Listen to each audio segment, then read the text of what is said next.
Assalamualaikum warahmatullahi wabarakatuh.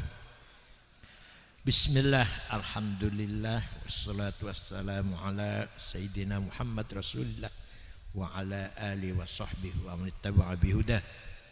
Para kiai, para asatidz, para alumni, para santri dan para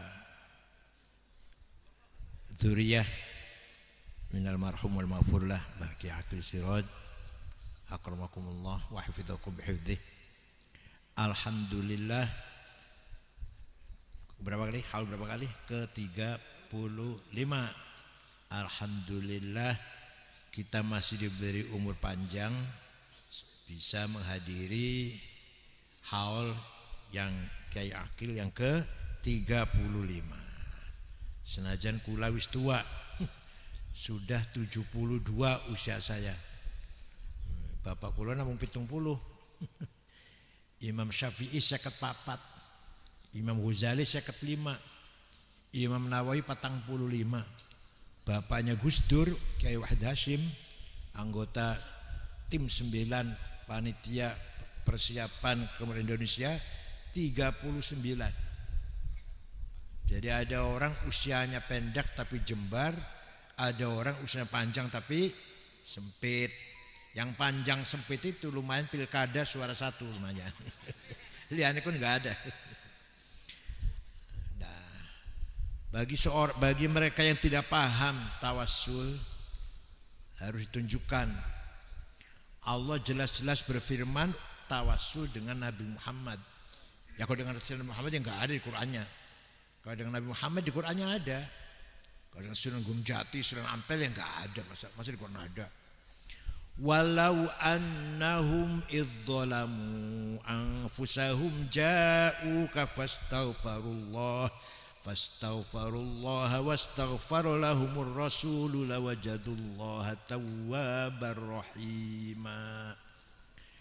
Orang-orang yang banyak dosanya seperti saya misalkan, contohnya saya datang kepadamu Muhammad, istighfar di depanmu, dan kamu Muhammad pun ikut memohonkan maghfirah untuk orang itu, maka orang itu pasti, lamnya lam taukid, pasti diampuni oleh Allah.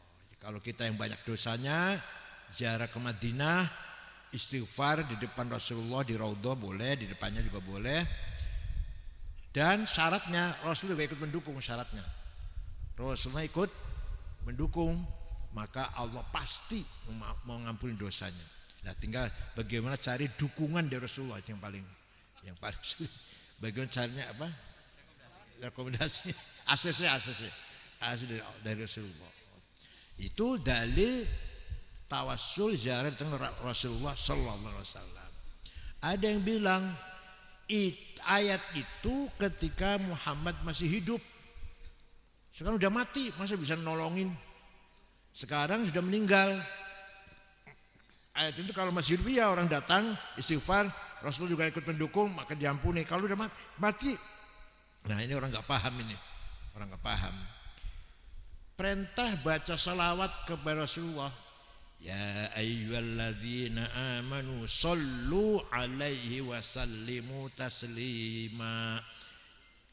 Wajib kamu semua baca salawat kepada Rasulullah. Seperti Allah dan malaikatnya juga salawat kepada Rasul. Itu perintah itu ketika hidup saja Pak, sampai sekarang. Sampai sekarang. Berarti kita wajib salam kepada Rasulullah tiap saat. Wajib. Ya ayyuhalladzina amanu sallu alaihi wasallimu taslima. Tiap saat kita salam kepada Rasulullah.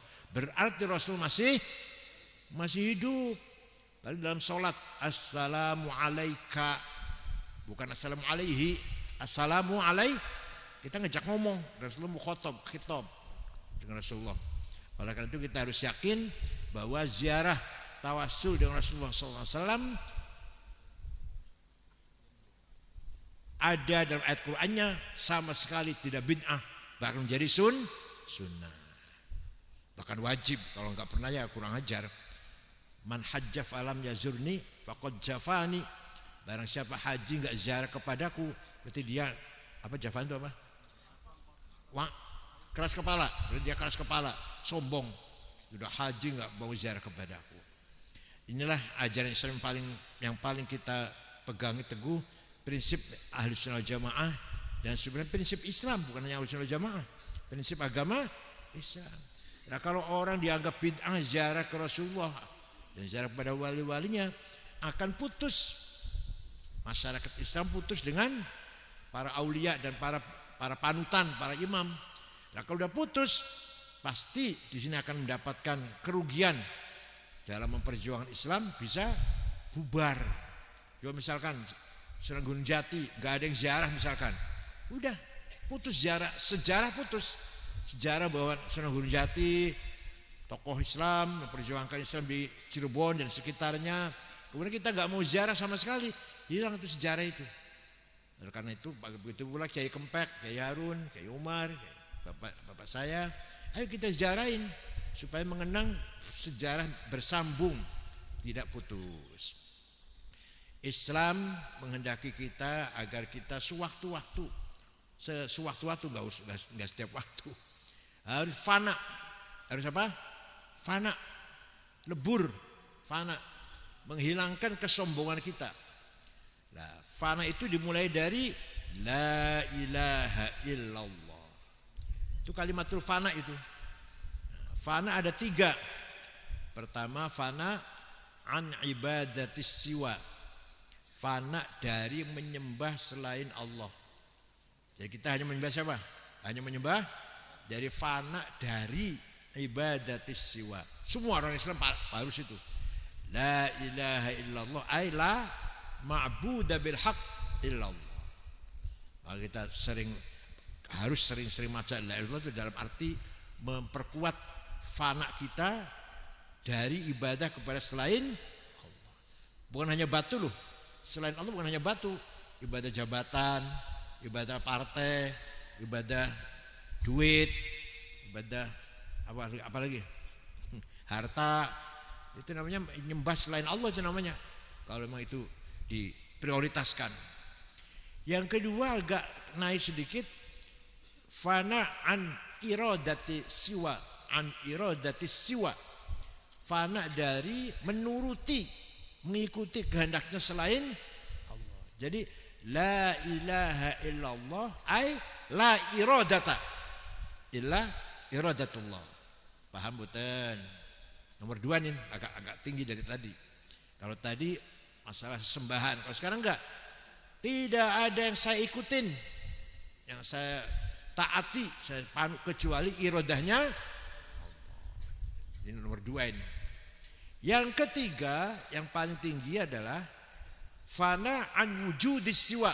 Fana an wujudis siwa. Ketika kita baca la ilaha illallah, artinya la wujuda illallah. Paham betul? Yang paling tinggi. Ya kalau paling tinggi, tidak ada yang ada kecuali Allah. La wujuda illallah. Oleh karena itu tauhidnya orang awam, mulutnya mengucapkan la ilaha illallah wa qalbuhu ghafil. Tauhidnya orang awam, zikirnya orang awam. Mulutnya la ilaha illallah, la ilaha illallah, tapi hatinya ghafil, tidak mengikuti maknanya. Hatinya masih kemana-mana, enggak ingat pada Allah. Itu zikirnya orang awam.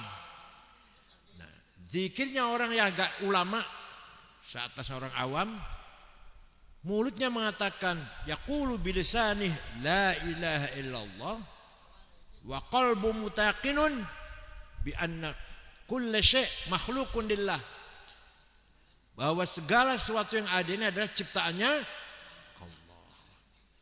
Yang ketiga, zikirnya orang khassah, lisannya mengucapkan la ilaha illallah, hatinya tidak bisa melihat kecuali Allah.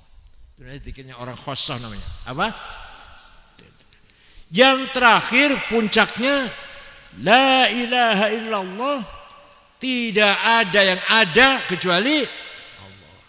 Zikir yang nomor 4, yang tingkat keempat. Ya kita kebanyakan zikirnya orang awam, la ilaha illallah, hatinya kemana-mana, nggak ikutin maknanya.